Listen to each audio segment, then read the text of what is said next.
இன்னைக்கு இந்த வீடியோல நம்ம என்ன பார்க்க போறோம் அப்படின்னாக்கா, கோவில் புளியோதரை இருக்கு இல்லையா? அது எப்படி செய்யறது அப்படின்னு தான் பார்க்க போறோம்.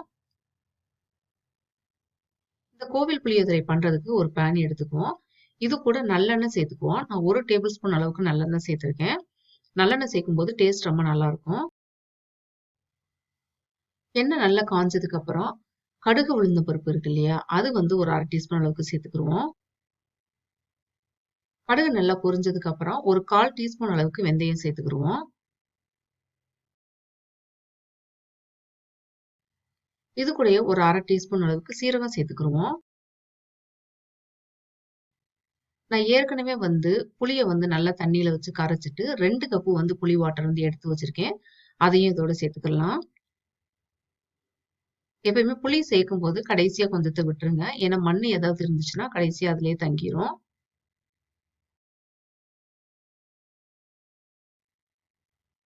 இது கூட தேவையான அளவுக்கு உப்பு சேர்த்துக்குருவோம். ஒரு 1/4 டீஸ்பூன் அளவுக்கு மஞ்சள் தூள் சேர்த்துக்குருவோம்.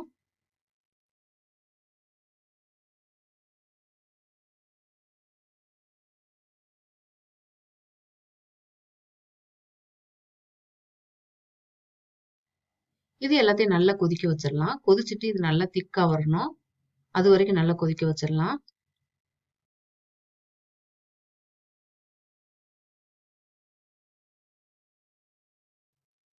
பாருங்க இதெல்லாம் நல்லா கொதிச்சு திக்கு ஜூஸ் ஆயிடுச்சு.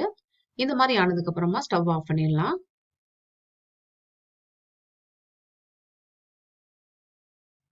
இப்போ ஒரு பேன் எடுத்துக்குவோம். எடுத்துட்டு இது கூட 1 டேபிள் ஸ்பூன் அளவுக்கு நல்லெண்ணெய் சேர்த்துருக்கேன். இது நல்லா காயட்டும்.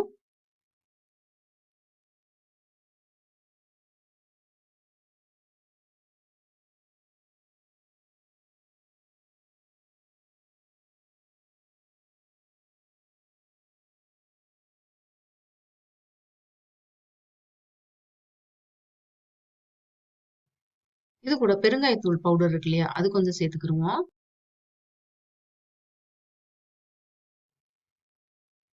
1 டேபிள் ஸ்பூன் அளவுக்கு வந்து கடலைப்பருப்பு சேர்த்துருக்கேன்.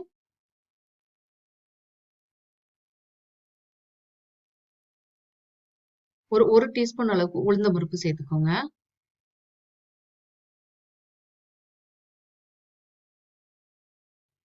இதை எண்ணெயில நல்லா வதக்கி விட்டுறலாம்.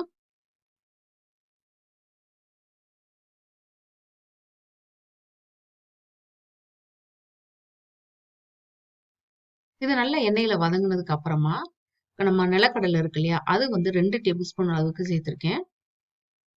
சேர்த்துட்டு இது எல்லாத்தையும் வந்து எண்ணெயில நல்லா வதக்கி விட்டுறலாம்.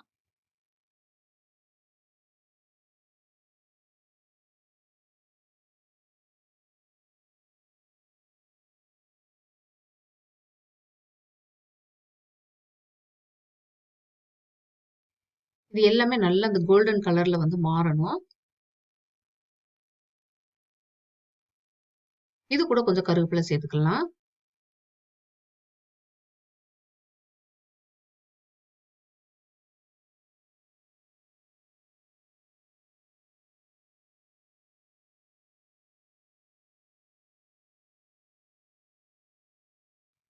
இது எல்லாத்தையுமே இந்த எண்ணெயில நல்லா வதக்கி விட்டுறலாம். இது கூட 1 கப்பு சாதம் வந்து சேர்த்துருக்கேன். இந்த சாதத்த வந்து ஆற வைக்கல. சூடா தான் இருக்கு. எதுக்காக சூடா சேர்க்கிறேன் அப்டின்னாக்க, இது வந்து எல்லாம் வந்து சூடா நல்லா மிக்ஸ் பண்ணும்போது தான் அந்த டேஸ்ட் வந்து ரொம்ப நல்லாருக்கும். இது கூட 2 டேபிள் ஸ்பூன் அளவுக்கு மிளகு சேர்த்துக்குருவோம். இது கூட காஞ்ச மிளகாயோ, பச்சை மிளகாய் எதுவுமே வந்து நம்ம காரத்துக்கு வந்து சேர்க்கல. மிளகு மட்டும் தான் சேர்க்க போறோம். ஏன்னா கோயில் புளியோதரைல பார்த்தீங்க அப்டின்னாக்கா, மிளகு தான் நெறைய சேர்த்திருப்பாங்க.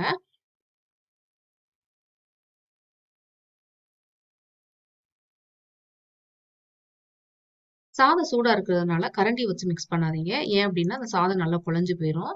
இந்த மாரி ஃபோர்க் ஏதாவது இருந்துச்சு அப்டின்னா, அத வச்சு நல்லா மிக்ஸ் பண்ணி விட்டுறலாம். மெதுவா மிக்ஸ் பண்ணுங்க.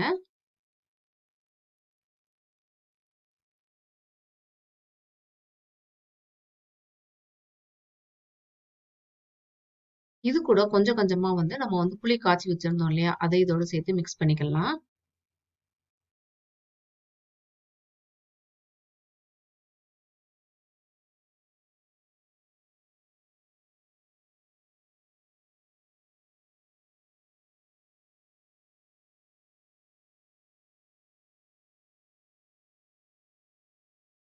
கொஞ்சம் கொஞ்சமா சேர்த்துட்டு தேவைக்கு இந்த மாதிரி நல்லா மிக்ஸ் பண்ணிக்கலாம். இந்த ஒயிட் ரைஸ் தெரியாத அளவுக்கு நல்லா மிக்ஸ் பண்ணி விட்டுருங்க. பாருங்க எல்லாம் நல்லா மிக்ஸ் ஆயிடுச்சு.